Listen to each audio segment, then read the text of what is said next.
Hi everyone, I'm Jay West. Welcome to Directions.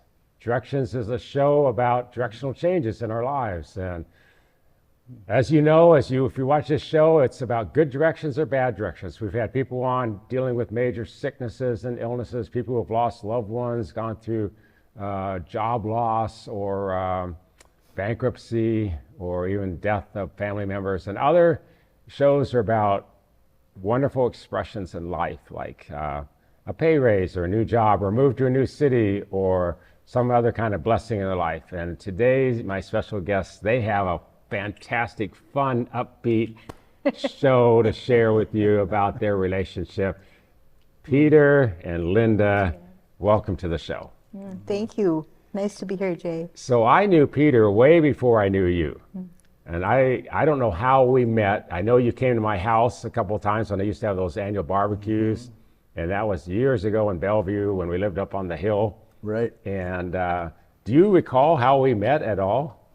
I think first of all, it was Angels on Wheels. You came out. Oh, yeah, with us. Angels on Wheels. Okay. Yeah, you were always supportive of outreach opportunities. And then I got to see you preach several times. And Do you remember where that was at? well, it was with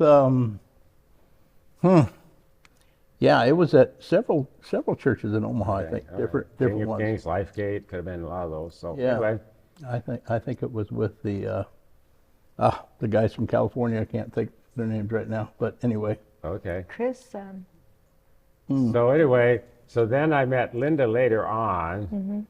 I met you before. I met you through him, I imagine, kind of, yes, you because did. I met Yeah. you before I knew you were. Before I even knew there was a Rebecca, Yeah. right? Right. I didn't even know there was a Rebecca, and I didn't. She was in my wedding to Rebecca, and Linda and my current wife are very good friends. Yes. But I met you before I knew Rebecca at all, and so I want to talk today. I want you to talk a little bit about how you two got together, and you dated for how many years before you got married?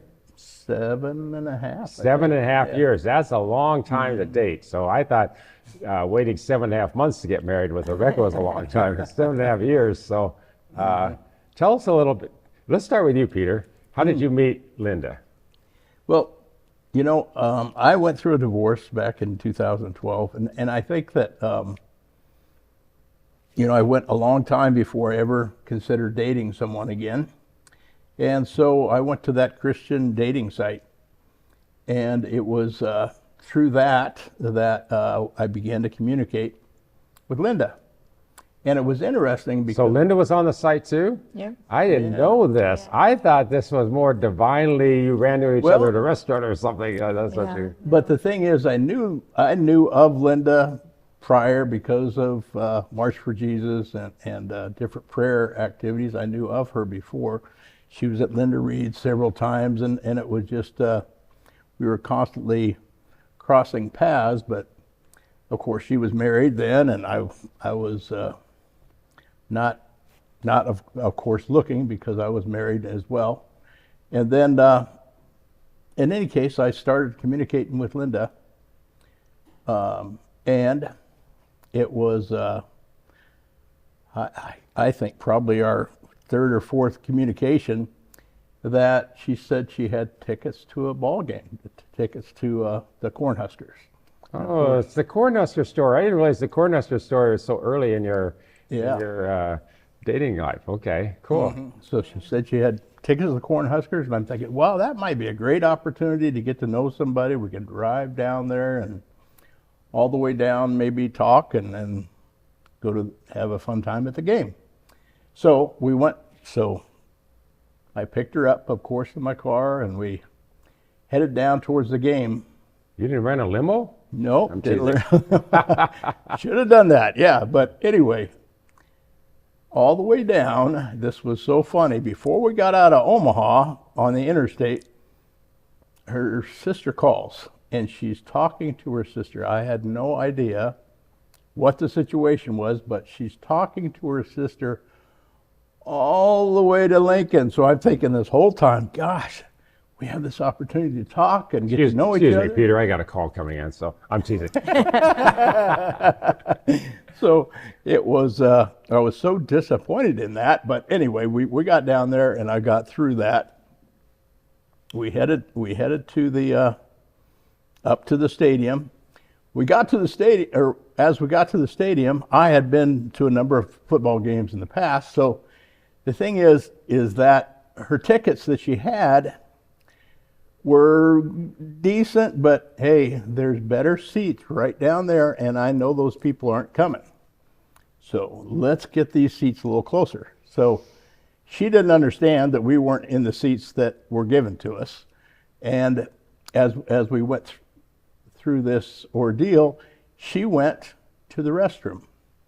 She left her purse and her phone with me. Okay. And then she took off to the restroom. So when she came back, she is looking at her tickets as to where her seats are and could not find me. And so I'm waiting about a half an hour. It's a big place with 80 or 90,000 people. Yeah. So I'm waiting about a half an hour, and I'm out looking, and I'm afraid to leave because then she'll never find me if I leave. So I did look down, and there she's talking to a nice looking security guard. I'm thinking, wow, this is great. That, you know, here she is down flirting with the security guard. So let me get this straight. So far we have. I was almost in tears. You're driving there and you don't get to talk to her because she's on the phone. Right. She leaves you for 30 minutes. You can't find her. You do see her and find her, but she's talking to somebody else. This is a great first date. And I was like, exactly. So we get all the way through the football game. We actually win. It was an Arizona State game, our first game of the season, and so we started. She did find you? Yeah, so I saw her down there, and then I ran down to her and say, "Hey, what are you doing in those seats? That's not the seats we had," you know. So that we went through that, and in any case, then we got through the football game, and I think that she was, then on the way home, we started our conversation. And she wanted to know why I went through divorce. And when I started giving my story that I had been married more than once, all of a sudden it really went downhill. And so I told her about the marriages, but I was unable to tell her everything, of course, through that time. And by the time we got home, she was like done. I think she was like, okay, this guy's not somebody I'm interested in. So we got all the way through that, and I'm thinking, okay, that didn't go so well. Maybe we won't see each other again. So let me just interject here. Let's hear this same story from your perspective. Well, first of all, Peter actually was selling insurance to the where I worked. Okay, the place I worked, and he had been there a number of times, and he'd met with I had two different secretaries over the course of years, and they both bought insurance through Peter. He was brought in by our HR guy, and he always was trying to get an appointment with me, but I was never around because I traveled with my job. Right. And so I did not know who he was. You know, we were both involved in the 90s with Marchford, like he said. But so what happened was, so I'd never been to a Husker game. And they had 2 tickets at work that they were giving away, like it was a raffle or a drawing. And I mentioned to my bosses that had these tickets that I'd never been there. So I think it was rigged. Okay. I think they rigged it because everybody else had been to a Husker game but me. So I got the tickets. Well, first person I asked, I think, was probably Rebecca. I asked a couple of my friends. Nobody could go. Everybody had plans. And then I thought, okay, well, I've been communicating with this guy on Christian Mingle. And I had some really bad experiences, like men that, weren't even men. They were professional scammers, wanting money. So I was really very cautious at that point. Well, we had a 99.9% compatibility. They give you these tests. And I thought, well, that's really odd. I mean, 99.9% compatibility. The only 0.1% that was missing was a football game, right? Yeah, that's right, Jay. So when we went to the football game, and first of all, my sister that is homebound, the one that was on the phone with me, and she's got a lot of physical, she's not in good shape. It was her birthday that day. and it was also the anniversary of Father's horrific accident that killed him. Okay, so that day, September 2nd, has a lot of stuff going, connected to it. So yes, I was on the phone. Then I didn't realize I was on the phone the whole time, but I was on the phone with her, and it was her birthday, and we were processing some things. And it's still hard to talk about even now, and it's been, decades since it happened with my father. But anyway, excuse me. It's just to me, it's interesting that you would even take a call on a first date. And then talk a long time. I know. So, that wasn't very considerate of Peter at all. You're right. Probably why he didn't buy you a hot dog. Yeah. So. It wasn't very considerate of him at all. You're right about that. And then, so it was at halftime actually, and I knew the seats that we were having, okay? So I get up, go to the bathroom, I come back, I don't have my purse, and Peter is not there in those seats. There are other people. All around there are other people I don't recognize. I'm thinking, this is surreal. It's like, what happened? I went to the bathroom, the whole scene changed. Everybody's different. I'm thinking, because I forgot that we had switched seats. So I was looking around, scanning, and I was talking to the security guy. I said, I don't know what to do. I don't know my purse. I don't even know what this guy is. And so then I was just gazing up, and I saw Peter. He had a white Husker cap on, and I saw his cap. But then we figured it out, but I forgot that we were not sitting in our seats, but other people were. It's like, you're pretty bold, I think, just to have left your purse with him. I know it. Because maybe he wouldn't have been real attentive. Anybody could have just. I know, you're right. That was stupid. Yeah, I'm not saying it's stupid. I'm But just saying it turned out he was yeah. trustworthy. But yes, plus my phone. Well, you Otherwise, did marry him, so he must have turned out that's pretty right. good. So anyway, and I had been married for over 35 years, and so I was not a person that had been in multiple marriages and got divorced in late December 2012. It was very painful. So I was very cautious. Before I went on Christian Mingle, which was in 2015, I didn't date anybody for 3 years at all. And I thought, well, I'm not, it's not like at my age you're going to run around tracking a lot of men. So I decided that I would go on Christian Mingle. And right away I had like 90 men respond. Of course, there's so many scammers. And so, yes, I got, I was almost taken in by one guy. And he was grooming me, and finally, when he asked for money, I knew what the deal was. But it was really, you had to be, so I was getting pretty cautious, But then with Peter, it kept, he kept popping up. He was a local. Most of these guys are not local, which was another clue. And he kept popping up, and I thought, well, I'm desperate. None of my friends can go with me to the game. I'll just ask this guy since we've been talking anyway, and he did. So, yeah. So she actually provided the tickets. I for the game. did. I did. You provided the. I asked You provided him the car. She yeah, provided the tickets. Yeah, I asked him. Right. So you asked him out for the first date. I did. Oh, that's really bold. And he loved that old Buick, but it was, in my opinion, it was kind of falling apart. It's like, okay. I thought you didn't have a code where you're like, the date's not going good. You punch a 1 to somebody, and that means call me back immediately. So I know people do that, but I didn't have my phone. And honestly, I was just so bewildered that everything had changed. When I went back to our seats, I felt like I was in a different world or something. It was just the weirdest thing. Finally, I figured out, and we found each other. And so you find out of his previous marriages, and he says it's going downhill. What was that for you? Was it really going downhill? Or was I was really ambiguous. I thought, okay, if somebody's been married more than once, that to me there's some red flags, And, right. But I don't know, for whatever reason, I have no idea why. We did go on another date, and then we went on like 3 really intense war movies, which he likes. I like romantic comedies, but the first movie we saw was Dunkirk. Yeah.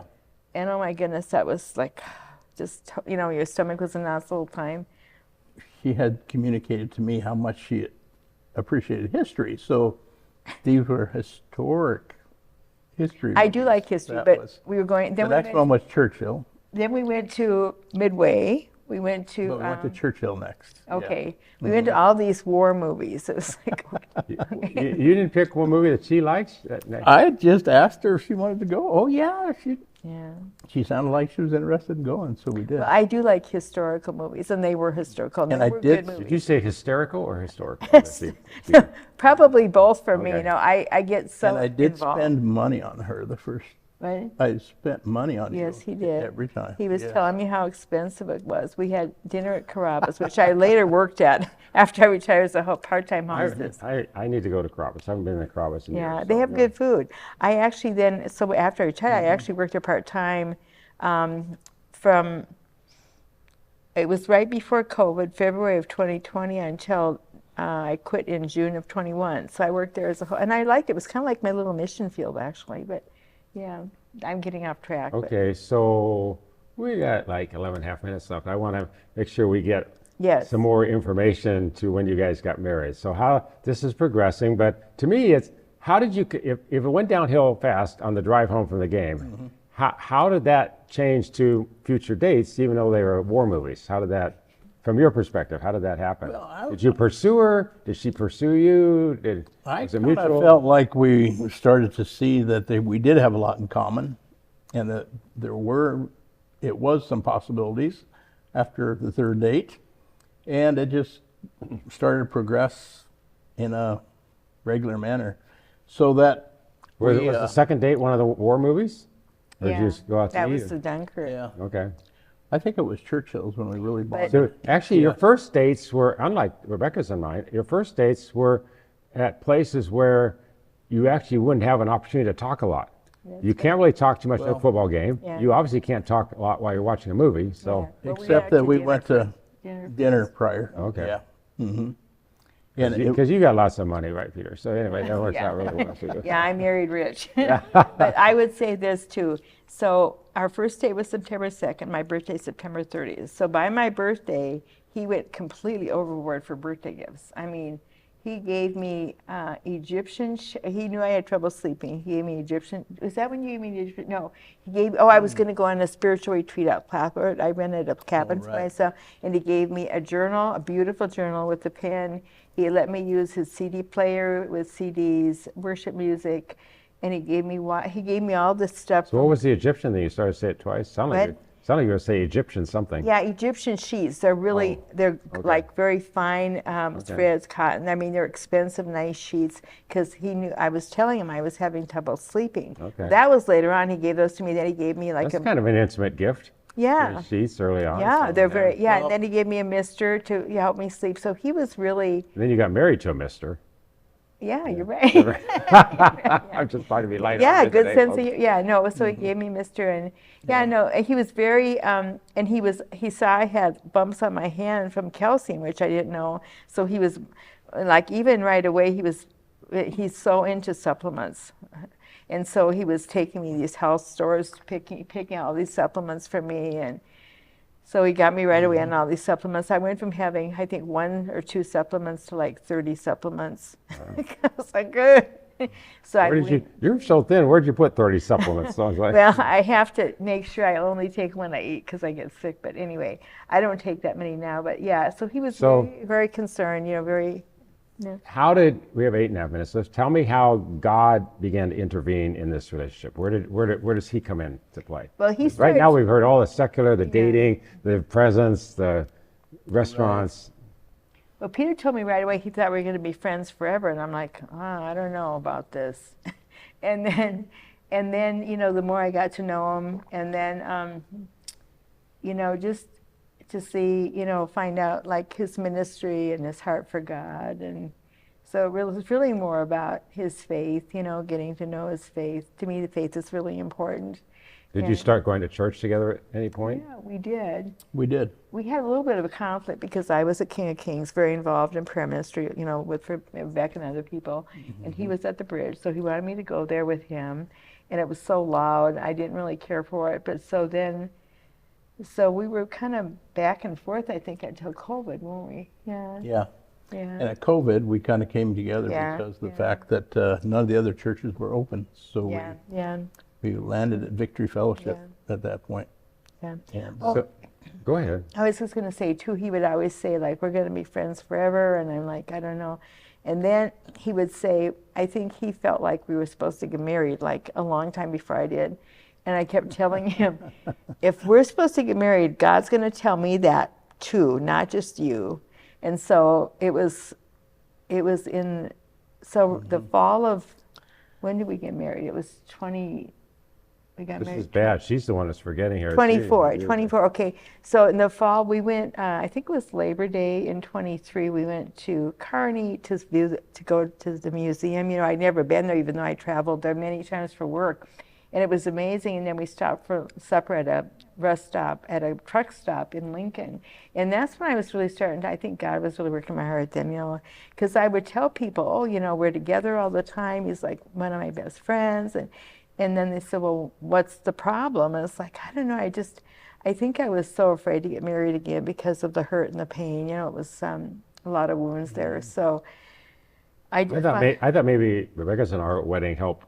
What? I thought me and Rebecca getting married, and you were in the wedding. You were that part of it. Actually, you Did know that help what? you at all? It did, Jay, because well, first of all, I always wanted to be a wedding planner when I retired from my professional job. I mean, I would buy bride magazines even when I was married. You're clipping out pictures, you know, of reception ideas. So when you and Rebecca got married, it was like, yeah, I get to be in a wedding, and it was all in. And then the next year, you got married in the spring. That was in 23, right? Correct. Okay, then. In the fall of 23, your granddaughter got married, and you were the wedding planner. She got married the year after theirs. Okay, you were in 23 also? Okay, yeah, you were. Okay, yeah. Well, so that fall, Hannah got married, and she asked me to do the wedding. So during the time, there was, even during your wedding, she kept saying these things like, I think I want these for our wedding. She kept mentioning that. I didn't necessarily but I said I'd like those things to it, yeah. Yeah. He heard it one way, you said it another. That's okay. Yeah. But somehow these messages went like this, and it went, but so anyway, I knew how she felt about marriage, so I never brought it up, actually. And then she continued to Well, then one make time, these. when we were in Branson, we were in that little cart that was so beautiful. You said this would be a good place to propose, remember? That was several years before. But I did not propose. No, you didn't. But then, so anyway, you guys got married. Then I'm busy planning Hannah's wedding the whole summer because she got married at the beginning of September. And so I had this marriage thing going. And I think that really did make a difference, Jay. Yes. So you can take some credit for that, for sure. I wasn't looking for credit. I was just curious. No, but you did. We never talked about it, so I never pre-script questions on your side. You side. guys had such a beautiful wedding. Yeah, it was beautiful. I think that really had a impact on. And so my dream was always to get married. If I got married again at Gerald Ford Park, you know, his memorial, which is so beautiful. And so I, of course, had Hannah's wedding there. You know, I planned her old wedding. She was living in Missouri, but she just was 20 at the time, 20 or 21, and he was just 18. He turned 19 when they got married, but very young. And so she said, Grandma, go with it. And so I planned the whole thing. So of course they got married there, which meant a lot of work. And Peter, bless his heart, he went through and cleaned all the leaves the day before. It was 110. We had to rent the chairs, set the chairs up, take them down. I had to get a porta potty. We had to have coolers of water. We got fans. It was a lot of work. Okay, and then we had a reception somewhere else. So I thought, the sound system, we did all so that. I realized that if we did get married, we wouldn't be going there. Even that was always my dream. Just it was so much work. So we went to Mahoney. We checked several pieces, and you and Rebecca, every venue is so expensive, and that was such a good deal because we could get our own caterer, and we got a really good caterer at a very reasonable price. And so that worked out really well. And I kind of wanted it outside. There's a patio right where, the window where we were getting married inside. But if you had it out on the patio, you'd have to bring your own chairs. So let me get this right. You're looking at venues, but you're actually not engaged yet? No, by that time we were engaged. Okay, so there's 3 minutes left. Let's cut to the chase of how you decided to finally ask her. To finally ask her? Yeah. What prompted you to that point? You've been dating now for 6.5 years? Yeah, at least. I had just had a number of hints that, hey, she might say yes now. So I, at Valentine's Day, we went to Beyonce. Right? Yeah. Beyonce. Yeah.